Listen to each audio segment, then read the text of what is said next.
Hello everyone, welcome back to my channel. எல்லோரும் எப்படி இருக்கீங்க? நல்லா இருப்பீங்கன்னு நினைக்கிறேன். இன்றைக்கி நான் வந்து உங்களுக்கு ஷேர் பண்ணுற ரெசிபி வந்து எங்களோட சண்டே ஸ்பெஷல் லஞ்ச். ரொம்ப ஈஸியாக ஒரு 1.5 மணி நேரத்துக்குள்ளே எல்லாத்தையுமே முடிக்கிற மாதிரியான ஒரு லஞ்ச் மெனு தான் இன்றைக்கி வந்து நான் உங்களுக்கு காட்ட போகிறது. இது வந்து மஞ்சள் சோறு, அதுக்கப்புறமா ஒரு ஈஸியான ஒரு சிக்கன் குழம்பு. பேச்சுலர்ஸ் கூட ரொம்ப ஈஸியாக அதை ரெடி பண்ணிடலாம். பிக்னர்ஸ் வந்தீங்கன்னா இன்னும் வந்து உங்களுக்கு ரொம்ப ஈஸியாக இருக்கும். இதை பார்த்து நீங்கள் செஞ்சு பார்த்தீங்கன்னா ரொம்ப நல்லாவும் வரும். முதல்ல வந்து நம்ம சிக்கனை மேரினேட் பண்ண போகிறோம்.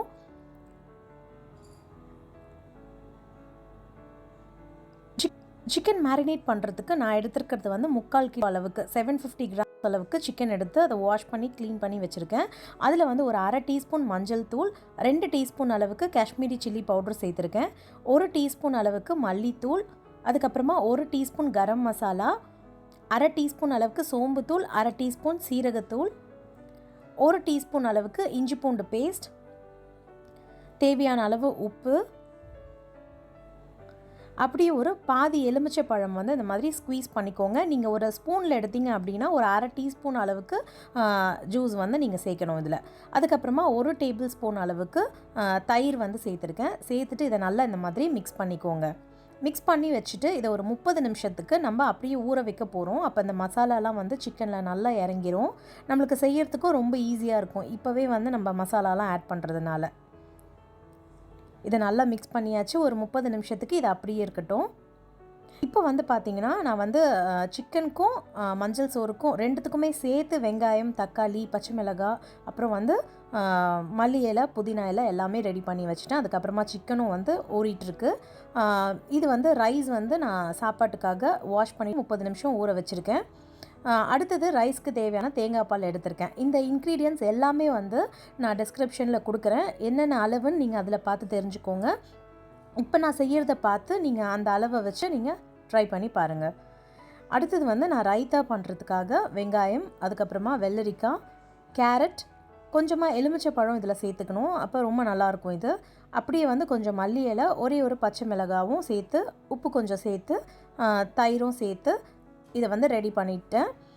இப்போ வந்து பார்த்திங்கன்னா இதை ரெடி பண்ணி நம்ம கொஞ்ச நேரம் ஃப்ரிட்ஜில் வச்சிடணும். நம்ம சர்வ் பண்ணுறதுக்கு ஒரு 1/2 மணி நேரத்துக்கு முன்னாடி இதை வெளியே எடுத்துட்டா இது வந்து ரொம்ப நல்லாயிருக்கும். இந்த மாதிரி நீங்கள் பண்ணும்போது முன்னாடியே ரைத்தா ரெடி பண்ணி ஃப்ரிட்ஜில் வந்து வச்சு நீங்கள் சர்வ் பண்ணி பாருங்கள், ரொம்ப நல்லாயிருக்கும் அது. நீங்கள் வீடியோவை வந்து ஸ்கிப் பண்ணாமல் பார்த்தீங்க அப்படின்னா இது வந்து உங்களுக்கு கொஞ்சம் ஈஸியாக புரிஞ்சிடும். இப்போது ரைத்தா ரெடி பண்ணியாச்சு. அடுத்தது நம்ம வந்து மஞ்சள் சோறு பண்ணுறதுக்கு ரெடி பண்ணிடலாம்.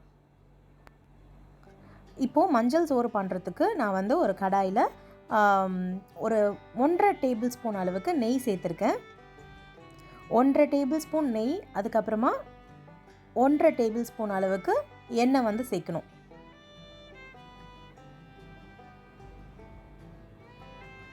இப்போது இது நல்லா சூடான பிறகு ஒரு பிரியாணி இலை சேர்த்துக்கோங்க. நான் சின்னதாக இருக்கிறதுனால 2 சேர்த்துருக்கேன். அதுக்கப்புறமா ஒரு பீஸ் பட்டை, ஒரு 5 ஏலக்காய், ஒரு 5-6 கிராம்பு சேர்த்துக்கோங்க. இந்த ஸ்பைசஸ் எல்லாமே நல்லா பொரியட்டும், அப்போ தான் நல்லா வாசனை வரும். இது நல்லா பொரிஞ்ச பிறகு ஒரு 2 வெங்காயம் இந்த மாதிரி ஸ்லைஸ் பண்ணி சேர்த்துக்கோங்க. அப்படியே ஒரு 8 பச்சை மிளகாய் வந்து நான் சேர்க்குறேன். நம்ம காரத்துக்கு வேறு எதுவுமே சேர்க்க மாட்டோம், இந்த பச்சை மிளகாய் மட்டும்தான் சேர்ப்போம். அதனால் உங்களுக்கு காரம் அதிகமாக வேணும்னா நீங்கள் அதிகமாகவும் சேர்த்துக்கலாம். இந்த ரைஸ் பொறுத்த வரைக்கும் ரொம்ப காரம் இல்லாமல் நம்ம கிரேவி மட்டும் கொஞ்சம் காரமாக இருந்தால் நல்லாயிருக்கும். இப்போது பச்சை மிளகாலாம் வதங்கிட்ட பிறகு 1 டேபிள் ஸ்பூன் அளவுக்கு இஞ்சி பூண்டு பேஸ்ட் வந்து சேர்த்துருக்கேன். இது செய்யும் போது நீங்கள் ஃப்ரெஷ்ஷாக அரைச்சி சேர்த்துக்கோங்க, அப்போ நல்லாயிருக்கும் இந்த டேஸ்ட் வந்து. இப்போது இது 1 நிமிஷம் வதங்கின பிறகு இதில் ஒரு கைப்பிடி அளவுக்கு புதினாவும், ஒரு கைப்பிடி அளவுக்கு மல்லி இலையும் சேர்த்துருக்கேன். ஒரு 2 டேபிள் ஸ்பூன் அளவுக்கு வரும் அது. இதையும் ஒரு 1 நிமிஷத்துக்கு இந்த மாதிரி மிக்ஸ் பண்ணி விட்டுடுங்க. அடுத்தது ஒரு தக்காளி, 2 வெங்காயத்துக்கு ஒரு மீடியம் சைஸ் தக்காளி வந்து கட் பண்ணி சேர்த்துருக்கேன். தக்காளி அதிகமாக வேண்டாம் இதுக்கு. இப்போது இது நல்லா கொஞ்சம் வதங்கிட்ட பிறகு இதில் தேவையான அளவு உப்பு சேர்த்துக்கலாம்.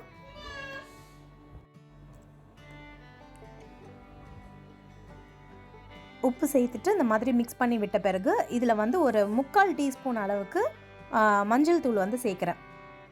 இது மஞ்சள் சோறு அப்படின்றதுனால இது நல்ல மஞ்சள் கலரில் இருந்தால் தான் வந்து நல்லாயிருக்கும். ஸோ கண்டிப்பாக இதுக்கு அதிகமாக மஞ்சள் தூள் தான் சேர்க்கணும். அதனால் 3/4 டீஸ்பூன் அளவுக்கு சேர்த்துக்கோங்க. சேர்த்துட்டு இதை இந்த மாதிரி கலந்து விட்டுக்கோங்க. இது கொஞ்சம் நல்லா வதங்கிட்ட பிறகு நான் வந்து இன்றைக்கி 2 கப் அளவுக்கு ரைஸ் வந்து சேர்த்துருக்கேன். பாஸ்மதி ரைஸ் தான் இது. இப்போ இந்த மசாலாவோட கொஞ்சம் இதை நல்லா மிக்ஸ் பண்ணி விட்டுட்டு ஒரு நிமிஷத்துக்கு லோ ஃப்ளேமில் அப்படியே வச்சுருங்க. இதை நம்மளுக்கு ரைஸ் வந்து உடையாமல் நல்லா இந்த எண்ணெயில் வதங்கிட்டதுனால உடையாமல் நல்லா முழுசாக சேமியா மாதிரி கிடைக்கும். இப்போது 1 நிமிஷம் ஆயிடுச்சு. 1 நிமிஷம் ஆன பிறகு நான் வந்து 1 கப் அளவுக்கு திக்கான தேங்காய் பால் வந்து சேர்த்துருக்கேன். அடுத்தது 2 கப் தண்ணி, மொத்தம் 3 கப் அளவுக்கு தண்ணி சேர்க்குற மாதிரி வரும். ஏன்னா 2 கப் ரைஸ்க்கு 3 கப் தண்ணின்றதுனால நான் 1 கப் தேங்காய் பாலும் 2 கப் தண்ணியும் சேர்த்துருக்கேன். அப்படியே இதில் ஒரு 1/4 எலுமிச்சை பழம் மட்டும் ஸ்க்வீஸ் பண்ணி விட்டுக்கோங்க. இது ஒரு 2 நிமிஷம் கொதித்த பிறகு நம்ம க்ளோஸ் பண்ணிக்கலாம். க்ளோஸ் பண்ணிவிட்டு நீங்கள் இந்த மாதிரி கிளாஸ் லிட் வருது அப்படின்னா உங்களுக்கு இந்த மாதிரி ஒரு சின்ன ஓப்பன் ஹோல் இருக்கும். அதை வந்து ஒரு கிராம்பு வச்சு க்ளோஸ் பண்ணிவிடுங்க. அப்போ உங்களுக்கு அந்த ஆவியெல்லாம் வெளியே போகாமல் ரைஸ் வந்து வேகிறதுக்கு நல்லாயிருக்கும். அப்படியே வந்து அது வேகிறதுக்குள்ளே நம்ம சிக்கன் கறி ரெடி பண்ணலாம். இதுக்கு ஒரு பாத்திரத்தில் 3 டேபிள் ஸ்பூன் அளவுக்கு எண்ணெய் சேர்த்துருக்கேன். அதில் ஒரு 3 ஏலக்காய், ஒரு 4 கிராம்பு சேர்த்துக்கோங்க. சேர்த்துட்டு அது நல்லா பொரிஞ்ச பிறகு 2 வெங்காயம் வந்து ஸ்லைஸ் பண்ணி சேர்த்துருக்கேன். 3/4 கிலோ சிக்கனுக்கு நான் 2 வெங்காயம் தான் ஸ்லைஸ் பண்ணி சேர்த்துருக்கேன். இது கொஞ்சம் நல்லா பொரியட்டும் இந்த எண்ணெயில். இது நல்லா பொரிஞ்ச பிறகு 1 டேபிள் ஸ்பூன் அளவுக்கு இஞ்சி பூண்டு பேஸ்ட் வந்து சேர்த்துக்கோங்க. நம்ம ஆல்ரெடி வந்து மேரினேட் பண்ணும்போது 1 டீஸ்பூன் சேர்த்துருக்கோம். அதனால் இதில் 1 டேபிள் ஸ்பூன் மட்டும் சேர்த்துக்கோங்க. அப்படியே இதில் ஒரு தக்காளி வந்து கட் பண்ணி சேர்த்துக்கோங்க. இந்த மல்லி இலை பார்த்திங்கன்னா நான் அந்த மஞ்சள் சோறுக்கு போடும்போது கொஞ்சம் மீந்த அந்த மல்லி இலை தான் இதில் சேர்த்துருக்கேன். இப்போ இதை நல்லா வதக்கிக்கலாம். அப்படியே இதில் கொஞ்சமாக உப்பு சேர்த்துக்கோங்க. நம்ம ஏற்கனவே வந்து சிக்கன் மேரினேட் பண்ணும்போது உப்பு சேர்த்துருக்கோம். அதனால் கொஞ்சமாக மட்டும் இந்த வெங்காயம்லாம் வதங்கிறதுக்காக கொஞ்சமாக சேர்த்துக்கோங்க. சேர்த்துட்டு இதை நல்லா மிக்ஸ் பண்ணி விட்ட பிறகு நம்ம மேரினேட் பண்ணி வச்சுருக்க சிக்கனை வந்து இதில் சேர்த்துக்கலாம்.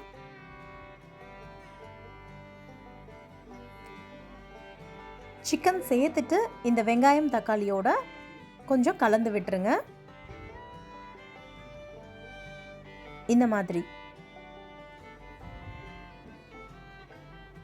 கலந்து விட்டுட்டு இதை வந்து ஒரு 3 நிமிஷத்துக்கு மீடியம் ஃப்ளேமில் வச்சு க்ளோஸ் பண்ணி வச்சுருங்க. இப்போ நம்ம இந்த சிக்கன் மேரினேட் பண்ணி வச்சுருந்த இந்த பாத்திரத்தில் ஒரு 1/2 கப் அளவுக்கு தண்ணி சேர்த்து அந்த மசாலாவை எல்லாத்தையும் கலந்து எடுத்துக்கோங்க. இதை தான் நம்ம அதில் சேர்க்க போகிறோம். இப்போ எனக்கு 3 நிமிஷம் ஆயிடுச்சு. 3 நிமிஷம் கழித்து நீங்கள் ஓப்பன் பண்ணிங்க அப்படின்னா சிக்கன்லேருந்து அந்த தண்ணி எல்லாம் வெளியே வந்திருக்கு. இது ஒரு கிரேவி மாதிரி ஃபார்ம் ஆகிருக்கு. இங்கே பார்த்தீங்கன்னா உங்களுக்கு தெரியும்.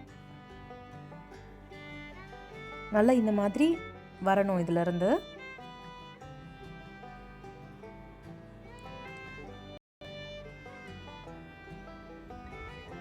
இதை கொஞ்சம் இந்த மாதிரி மிக்ஸ் பண்ணி விட்ட பிறகு இதில் வந்து நம்ம அந்த தண்ணியை வந்து சேர்க்க போகிறோம்.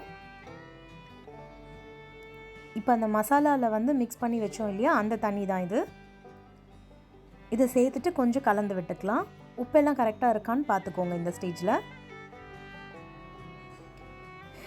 அப்படியே இதில் நான் ஒரு 2 உருளைக்கிழங்கு வந்து கட் பண்ணிவிட்டு கொஞ்சம் பெருசாகவே கட் பண்ணிவிட்டு சேர்த்துருக்கேன். ஏன் இந்த ஸ்டேஜில் சேர்க்குறேன் அப்படின்னா, நம்ம வதக்கும் போது சேர்த்தோம் அப்படின்னா அது வந்து கொஞ்சம் குழஞ்ச மாதிரி வெந்துடும். இது வந்து கரெக்டாக இருக்கும் உடையாமல். அப்படியே கொஞ்சம் கருவேப்பிலையும் சேர்த்து இதை நம்ம க்ளோஸ் பண்ணி வைக்க போகிறோம். ஒரு 8 நிமிஷத்துக்கு லோ ஃப்ளேமில் இதை நல்லா வேக விடலாம். இப்போ வந்து பார்த்திங்கன்னா எனக்கு ஒரு 8 நிமிஷம் ஆயிடுச்சு. குழம்பு வந்து நல்லா கொதிச்சிட்ருக்கு. சிக்கன், உருளைக்கிழங்கு எல்லாமே வந்து பார்த்திங்கன்னா நல்லா வெந்துருச்சு. கரெக்டாக வெந்திருக்கு. உருளைக்கிழங்கு பாருங்கள் உடையாமல் கரெக்டாக இருக்கும் இந்த ஸ்டேஜில் நம்ம சேர்க்குறதுனால.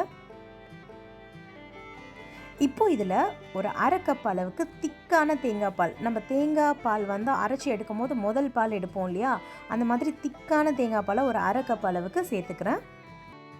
நீங்கள் வந்து தேங்காய் பால் இல்லாமல் தேங்காய் பால் பவுடர் கிடைக்கும் இல்லையா, அந்த மாதிரி எடுத்து யூஸ் பண்ணிங்க அப்படின்னா 1/2 கப் சுடு தண்ணியில் வந்து 1.5 டேபிள் ஸ்பூன் தேங்காய் பால் பவுடர் போட்டு கலந்து இதில் சேர்த்துக்கோங்க. நீங்கள் தேங்காய் வச்சு பால் எடுக்காமல் பால் பவுடரில் சேர்த்திங்கன்னா இந்த அளவு வந்து நீங்கள் சேர்த்துக்கோங்க.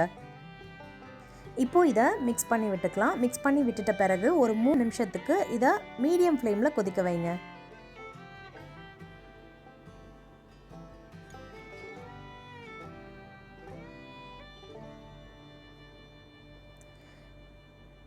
ஒரு 3 நிமிஷத்துக்கு இது கொதித்த பிறகு பார்த்திங்கன்னா இந்த மாதிரி நல்லா திக்காயிரும். இந்த ஸ்டேஜில் வந்து கொஞ்சம் நல்ல ஒரு கைப்பிடி அளவுக்கு மல்லி இலை வந்து இதில் கட் பண்ணி சேர்த்துக்கோங்க. இந்த மல்லி இலை கடைசியாக சேர்க்குறப்போ நல்ல ஒரு ஃப்ளேவரும் ஒரு டேஸ்ட்டும் இதில் கிடைக்கும். இப்போது நம்மளுக்கு சிக்கன் கறி வந்து ரெடி ஆயிடுச்சு. கூடவே வந்து பார்த்திங்கன்னா மஞ்சள் சோறும் அப்போவே ரெடி ஆயிடுச்சு. நான் நடுவில் வந்து உங்களுக்கு மஞ்சள் சோறு அப்படி காட்டியிருந்தேன் அப்படின்னா உங்களுக்கு வந்து இந்த சிக்கன் கறி வந்து கன்ஃபியூஸ் ஆகிருக்கும். அதனால் இந்த சிக்கன் கறி செஞ்சு முடித்த பிறகு நான் மஞ்சள் சோறு உங்களுக்கு காட்டுறேன். மஞ்சள் சோறு கரெக்டாக ஒரு 10 நிமிஷத்தில் நான் ஓப்பன் பண்ணிட்டேன். ஓப்பன் பண்ண பிறகு பார்த்திங்கன்னா இப்படி தான் இருந்துச்சு. ரைஸ் வந்து உடையாமல் நல்லா வெந்து நல்ல ஒரு ஸ்மெல்லோட நமக்கு வந்து மஞ்சள் சோறு கிடச்சிருச்சு. சைட்லேருந்து மெதுவாக இதை இந்த மாதிரி மிக்ஸ் பண்ணி விட்டுறணும்.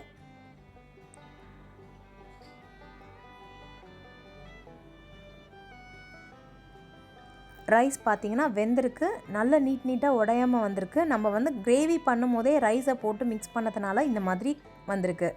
நீங்கள் குக்கரில் பண்ணுறதுனாலும் சேம் மெத்தடில் பண்ணிவிட்டு லோ ஃப்ளேமில் வச்சு ஒரு விசில் மட்டும் விட்டிங்கன்னா போதும். இந்த மாதிரி நமக்கு குக்கர்லேயும் கிடச்சிரும்.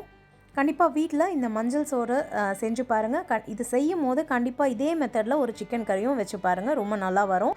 நீங்கள் ட்ரை பண்ணும்போது உங்களோட ஃபீட்பேக் வந்து கமெண்ட் செக்ஷனில் ஷேர் பண்ணிக்கோங்க எப்படி வந்துச்சு அப்படின்னு.